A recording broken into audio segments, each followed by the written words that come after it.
Hello class 12। तो कैसे हैं आप सब? आई होप आप सब अच्छे होंगे और मस्त होंगे। स्वागत है आप सभी का हमारे इस प्रारंभ सीरीज के अंदर। और ये सेशन आप देख रहे हैं 2025 और 2026 का। बच्चों, आप सभी को पता है हमने लास्ट लेक्चर में हमारा जो लास्ट क्लास था उसमें हमने लेक्चर नंबर 1 स्टार्ट किया था इश्यूज ऑफ शेयर्स के ऊपर।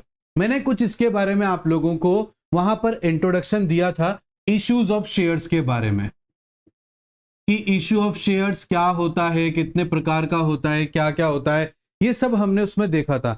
आज वापस से एक और थ्योरी लेंगे और समझेंगे कि शेयर्स कितने प्रकार के होते हैं। हम ज्यादा डीपली नहीं जाएंगे क्योंकि हमारा इतना सिलेबस में भी नहीं है, बट एटलीस्ट हमें इतना तो समझना पड़ेगा ताकि हम ये पता लगा सकें कि कौन से शेयर की क्या वैल्यू होती है और वो किस टाइम पर इश्यू किया जाता है। इसमें सबसे पहले हम एक चीज बता देते हैं बेटा, ये कंपनी है तो कंपनी के अंदर जो बैलेंस शीट होती है वो पार्टनरशिप से बिल्कुल अलग उसका फॉर्मेट होता है। इसीलिए यहां पर कंपनी के अंदर जो बैलेंस शीट बनाते हैं उसे एक्सट्रैक्ट बैलेंस शीट कहते हैं और इसका फॉर्मेट काफी अलग होता है।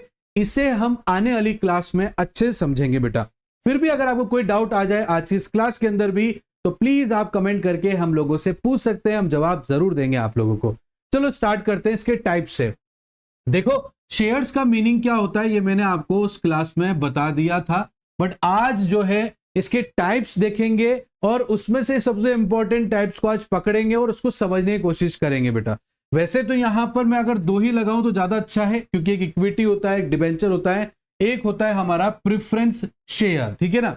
तो ये है हमारा एक इक्विटी, ये है हमारा एक डिबेंचर और ये है हमारा एक प्रेफरेंस शेयर। ये तीन प्रकार के जो शेयर्स होते हैं कंपनी अपनी रिक्वायरमेंट के अनुसार इशू करती है और उससे अपनी फंडिंग को रेस करती है। आज की इस क्लास में हम इक्विटी शेयर के ऊपर बात करेंगे। इन दो के ऊपर हम आने वाली क्लास में डिस्कशन करेंगे, क्योंकि पहले इंपॉर्टेंट है हमारे लिए इक्विटी शेयर्स, क्योंकि शेयर्स का जो इक्विटी शेयर्स है बेटा, आज की जो शेयर्स है इश्यू ऑफ शेयर्स में इक्विटी शेयर्स के ज्यादा क्वेश्चंस हमें देखने को मिलेंगे। देखो बेटा, इक्विटी शेयर्स क्या होता है? इक्विटी शेयर्स वो शेयर्स होते हैं जब कंपनी किसी को ये शेयर्स बेचती है, अपना वो हिस्सा बेचती है और इसको जो वो खरीदता है वो भी उतने ही परसेंट का उस कंपनी के अंदर मालिक हो जाता है, ओनर हो जाता है। सपोज करो मैंने किसी कंपनी के 10% शेयर्स खरीदे हैं इक्विटी के, तो मैं इस कंपनी का ओनर ही हूं। अब आप सर ओनर क्यों बोल रहे हो? शेयर्स ही तो खरीदे हैं। कल को मैं अपनी कंपनी के शेयर्स किसी को बेचूंगा तो वो सामने वाला मेरी कंपनी का मालिक हो जाएगा क्या? बिल्कुल हो जाएगा, उतने परसेंट से हो जाएगा। क्यों हो जाएगा? क्योंकि ये बेचारा इक्विटी शेयर होल्डर, जो भी व्यक्ति आपके शेयर का इक्विटी खरीदेगा वो ये कहना चाहता है कि आप अब इस पैसे को दोबारा लौटाने के बारे में मत सोचो। अगर कंपनी का अच्छा होगा तो प्रॉफिट कमाने का मौका मुझे भी मिलेगा, और अगर कंपनी का घाटा होगा तो मैं भी आपके साथ साथ बियर करूंगा उस घाटे को। मींस किसी भी इक्विटी शेयर होल्डर्स ने अगर किसी कंपनी के इक्विटी शेयर खरीदे हैं तो उस कंपनी को जितने के उसने शेयर खरीदे हैं उस पैसे को लॉस के टाइम लौटाने की बिल्कुल जरूरत नहीं है, क्योंकि वो आपके अच्छे समय में भी आपके साथ है और बुरे समय में भी आपके साथ है। तो एक तरह से उसका नेचर एक ओनर की तरह हो गया, इसलिए इक्विटी शेयर होल्डर को ओनर ही माना जाता है उस पर्टिकुलर कंपनी का। इज दैट क्लियर बेटा? तो ये बहुत important source of raising the fund माना जाता है equity shares. Is that clear बेटा? इसलिए बोर्ड ऑफ डायरेक्टर की मीटिंग में जो शेयर होल्डर्स होते हैं जिनका डिसीजन बहुत इंपॉर्टेंट मैटर करता है कंपनी के लिए, वो है यहां पर इक्विटी। इन दो को कोई भी ओनरशिप नहीं मिलती है। इनसे जो बात हुई होती है रिटर्न देने की, वो रिटर्न इनको दिए जाते हैं। बाकी जो इन्वॉल्वमेंट रहता है कंपनी के अंदर वो किस शेयर होल्डर का रहता है? इक्विटी शेयर होल्डर का ही रहता है। इज दैट क्लियर बेटा? आ रही बात समझ में आप लोगों को? अब कंपनी जरूरी नहीं है कि यहां पर आपसे जो है इक्विटी शेयर होल्डर के ऊपर जो है एक साथ में पैसे ले ले, बट इसको समझने से पहले हम ये समझेंगे कि कंपनी जो है इनको कितने पैसे पर कैसे इशू करती बेटा। तो उसकी तीन सिचुएशंस हैं। पहला है एट पार, मींस अगर एक इक्विटी शेयर की कीमत 10 रुपए है, कितने रुपए बेटा, 10 रुपए एक शेयर की कीमत है, और कंपनी ने अगर जितने शेयर की वैल्यू है उसी शेयर पर उसे इशू कर दिया, मतलब 10 रुपए शेयर की वैल्यू है और 10 रुपए पर ही इशू कर दिया, इट मींस उसे बोलेंगे एट पार। इसका आता है बेटा एट डिस्काउंट। कंपनी कई बार क्या करती है, जो वैल्यू होती है शेयर्स की उसमें भी 1 या 2% कम पर मार्केट में बेच देती है, तो जितने परसेंट से कम में बेचेगी वो हो जाएगा हमारा एट डिस्काउंट। और लास्ट आता है बेटा एट प्रीमियम। ठीक है, कंपनी के शेयर की जो कीमत है 10 रुपए, इसमें 1-2% बढ़ाकर भी कंपनी ले लेती है, तो जितने परसेंट बढ़ाकर कंपनी लेगी बेटा उसे हम एट प्रीमियम कहेंगे। क्या कहेंगे बच्चे, एट प्रीमियम कहेंगे। इज दैट क्लियर बेटा, आ रही बात समझ में।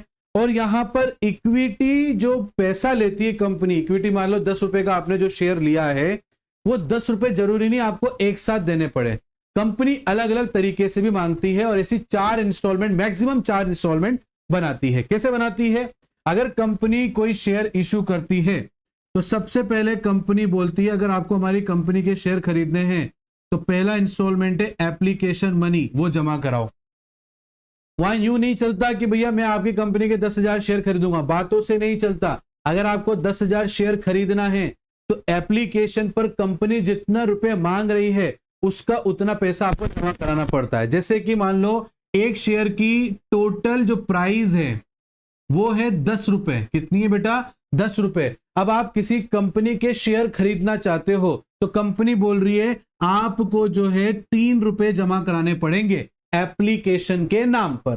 अब सपोज करो आप उस कंपनी के 1,000 शेयर खरीदना चाहते हो, तो 1,000 शेयर कितने रुपए के हो जाएंगे, एक शेयर 3 रुपए का है, तो 1,000 कितना हो जाएगा बेटा, इसको इससे मल्टीप्लाई करेंगे तो 3,000 रुपए आपको जमा कराने पड़ेंगे, तब जाकर उस कंपनी के आपको 1,000 शेयर मिलेंगे। अब एप्लीकेशन आपने जमा करा दी, ठीक है, अब कंपनी वो शेयर आपको दे रही है, तो देते टाइम पर आपसे दूसरा इंस्टॉलमेंट मांगेगी और इसको अपन इंस्टॉलमेंट की जगह क्या बोलते हैं, सभी को कॉल्स बोलते हैं बेटा। क्या बोलते हैं, कॉल्स बोलते हैं।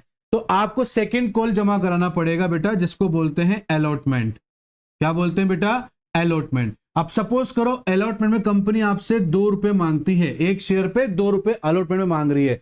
आपको कितने शेयर अलॉट हुए हैं, 1,000 शेयर अलॉट हुए हैं, तो 2 रुपए के हिसाब से आपको कितना जमा कराना है, 2,000 रुपए आपको यहां पर जमा कराना है बेटा। Is that clear. अब आपका अलॉटमेंट हो गया, आपको शेयर मिल गए। अब आप कंपनी जब चाहेगी अब आपसे थर्ड कॉल मंगवा लेगी। अब थर्ड कॉल को क्या बोलते हैं, थर्ड कॉल को बोलते हैं फर्स्ट कॉल। क्या बोलते हैं बेटा, फर्स्ट कॉल। अब कंपनी यहां पर फर्स्ट कॉल में आपसे दोबारा से कितने रुपए मांग रही है, 3 रुपए मांग रही है। आपने कंपनी के कितने शेयर ले लिए, 1,000, और इसको 3 से मल्टीप्लाई करेंगे तो आपको कितने रुपए जमा कराने हैं बेटा, 3,000 रुपए आपको जमा कराने हैं। इज दैट क्लियर बेटा, आ रही बात समझ में। इसके बाद लास्ट कॉल कंपनी आपको बोलती है, जिसको हम लोग यहां पर सेकंड एंड फाइनल कॉल बोलते हैं।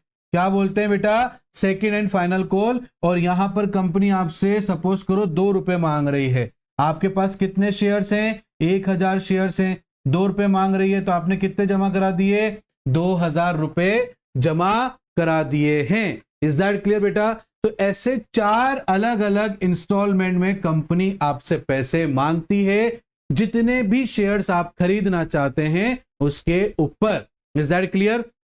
और अगर 1,000 शेयर को डायरेक्टली 10 रुपए से करें तो कितने के शेयर परचेस करें आपने, 10,000 रुपए के शेयर आपने परचेस किए हैं। तो देखो बेटा 3,000 प्लस 2,000 5,000, 3,000 प्लस 2,000 5,000, 5 और 5 10,000, टोटल वैल्यू कितनी हो गई, 10,000 रुपीज कंपनी ने आपसे जमा करा लिए हैं। तो इक्विटी शेयर होल्डर पर या जो भी शेयर्स हम आगे जाके पढ़ेंगे बेटा, उन सब पर इसी तरीके से कंपनी जो है क्या मांगती है, कॉल्स मांगती है। आई होप आपको यहां तक अच्छे समझ में आया होगा बेटा। फिर भी अगर कोई डाउट आपको रहता है तो आप कमेंट बॉक्स में हमसे पूछ सकते हो बच्चे। और अगर क्लास कैसी लग रही है, हमारी प्रारंभ सीरीज आपको कैसी लग रही है बेटा, कमेंट करके जरूर बताना। लाइक करना, शेयर करना, सब्सक्राइब करना, बेल आइकन को प्रेस करना बिल्कुल मत भूलना बेटा। मिलता हूं नेक्स्ट क्लास में, तब तक के लिए thank you and bye bye बच्चों।